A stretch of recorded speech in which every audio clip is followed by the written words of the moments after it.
Hey, what is going on everybody? My name is Abi, welcome back to the channel. I have not made a video in quite some time, but we are gonna fix that with this one. Today I'm going to be reviewing Badland Hunters, directed by Hyo Myung-hae. Badland Hunters is a post-apocalyptic, adrenaline-fueled action movie that provides for some entertaining mayhem, but doesn't know quite when to pump the brakes. Director Hyo Myung-hae provides some dynamic action choreography throughout, while the narrative itself ends up being suffocated by its own outlandish science fiction sentiments. Don Lee kicks ass as usual and is backed by a solid cast, with the highlight here being Jang Young Nam playing the ominous unnamed teacher. It's a film that's perfect for a lighthearted watch, and while it certainly doesn't go above and beyond what it sets out to accomplish, it still provides for an entertaining couple of hours. Surprisingly, unknown to me when I watched the film, Badland Hunters also serves as a sequel to 2023's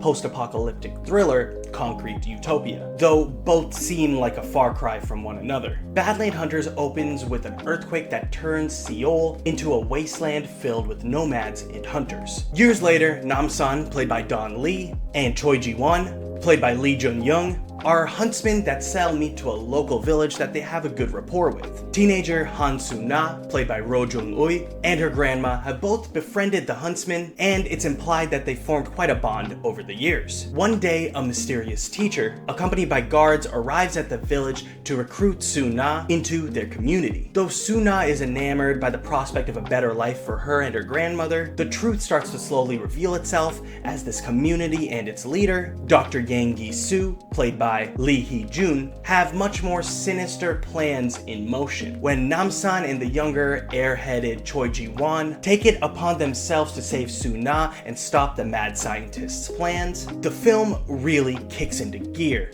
though not knowing quite when to stop. On their journey, the huntsmen also encounter Lee Eun-ho, played by An Ji-hae, an ex-officer of the Doctor's military, with whom they will be able to break into the compound. Our trio of leads have wonderful chemistry with one another as Myung-hae successfully bounces back and forth with action comedy and wince-worthy brutality with ease. But though the action is serviceable and mostly packs a punch, there is not a lot here that feels particularly memorable in terms of its choreography, except one tightly packed corridor fight that takes place in the beginning of the third act. The brutality itself, however, stands out the most, yet once again successful, but occasionally at odds with its own lighthearted goofiness. Still, a reliance on practical effects versus CGI is always welcome in 2024. The story itself starts to derail in the final act, with twist after twist, tying together two plot lines in a manner that just feels redundant and overstuffed. If anything, the sci-fi elements in this movie feel comparable to that of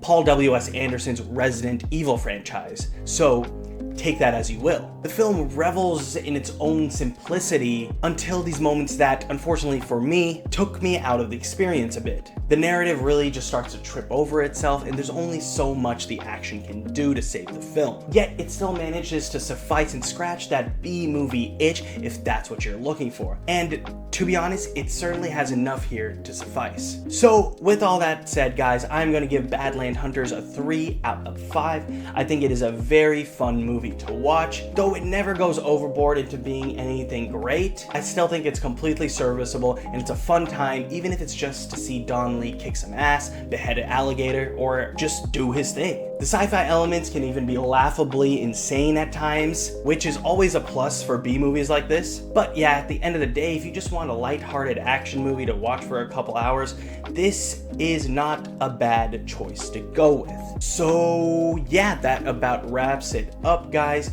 Thank you for watching. This is going to be the first of many reviews this year, I hope. Trying to get back on this workflow of getting these reviews out, but this was a short and sweet one. Hopefully I will have some more long-form content out soon. Anyways, thank you for watching, guys. My name is Abi, and I'll see you next time.